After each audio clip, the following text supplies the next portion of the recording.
बुद्ध ने ईश्वर को क्यों नकारा? देखिए, सभी आत्मज्ञानी के जीवन को देखें तो उनमें भिन्नता दिखाई देती है।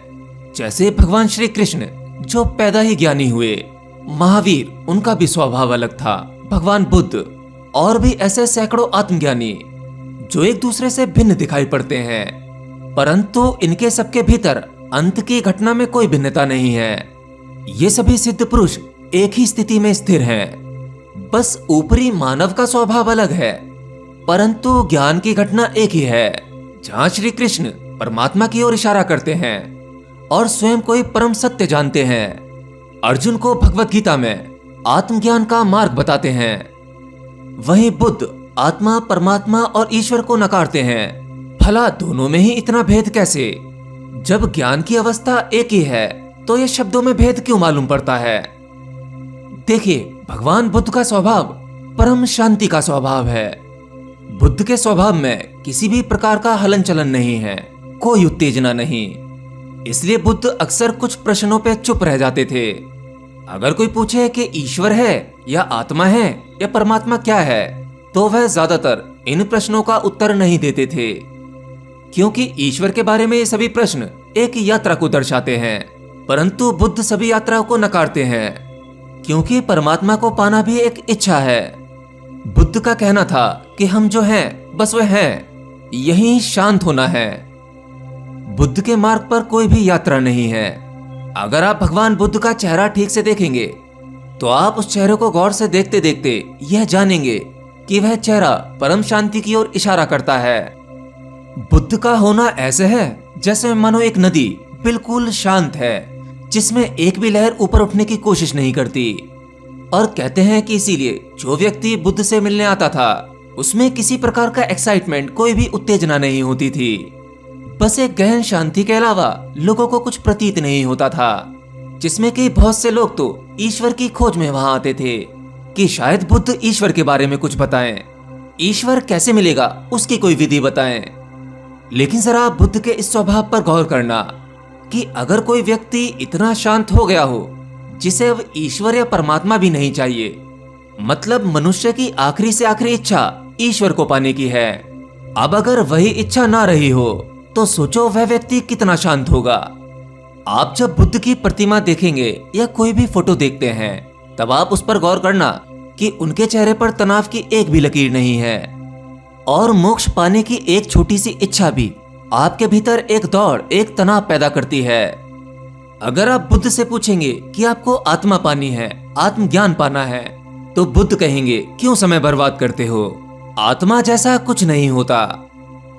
असल में बुद्ध की इस बात का अर्थ यह है कि जब तक पाना है तब तक तुम कुछ ना पा सकोगे। तुम्हें वहां स्थित होना है जहां कुछ पाना ही नहीं है। तुम केवल उस जगह खड़े हो जाओ जहां कुछ पाना ही नहीं है।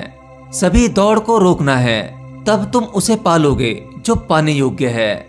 लेकिन भगवान बुद्ध ये आखिरी शब्द भी नहीं बोलेंगे, क्योंकि अगर बुद्ध इतना भी कहेंगे कि तब तुम पालोगे, तो मनुष्य उसे पाने की दौड़ में फिर लग जाएगा।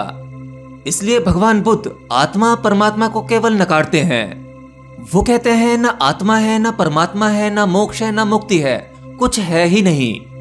क्योंकि जब तक इनमें से कोई सा भी कुछ है तब तक तुम वह कुछ पाना चाहोगे, और जब तक तुम पाना चाहोगे तब तक वह तुम्हें हासिल नहीं होगा।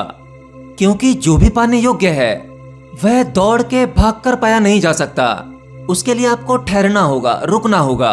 उसके लिए आपको मौन में, गहन शांति में उतरना होगा। वो वहां है जहां कुछ नहीं है, और जहां कुछ नहीं है वहां दौड़ना भी नहीं है।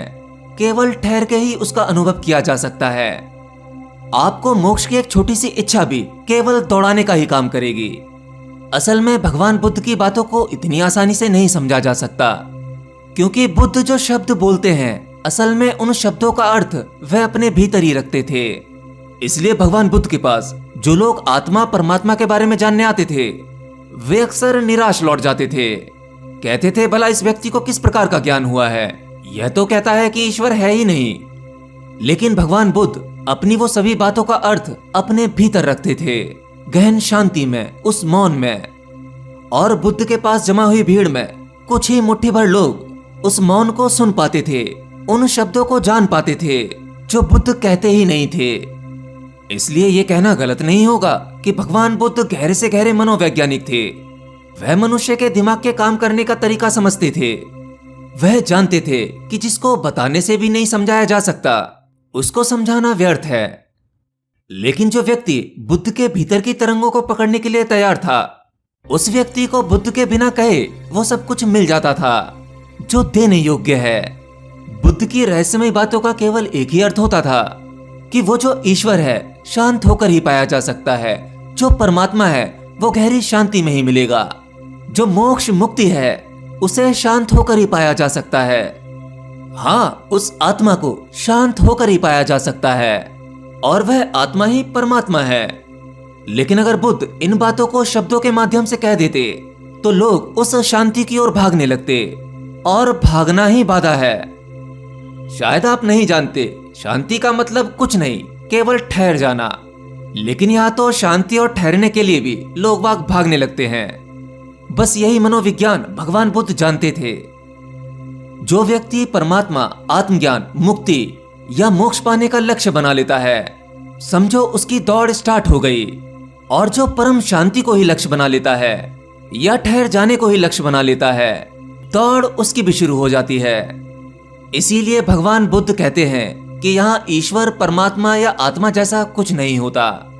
असल में वह आपको गहरे में कहीं उस परमात्मा, आत्मज्ञान या मोक्ष पाने का शॉर्टकट रास्ता बता रहे हैं।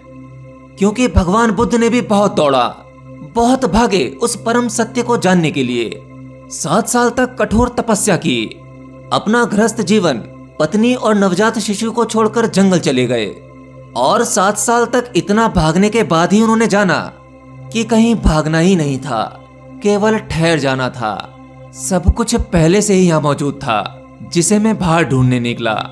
इसलिए भगवान बुद्ध अपने अनुभव का इस्तेमाल करके आपको सीधा सीधा मार्ग बताने का प्रयास कर रहे हैं। एनीवे, आप सभी लोगों ने मेरी बातों को इतने प्रेम पूर्वक सुना, उसके लिए आप सभी का बहुत बहुत धन्यवाद।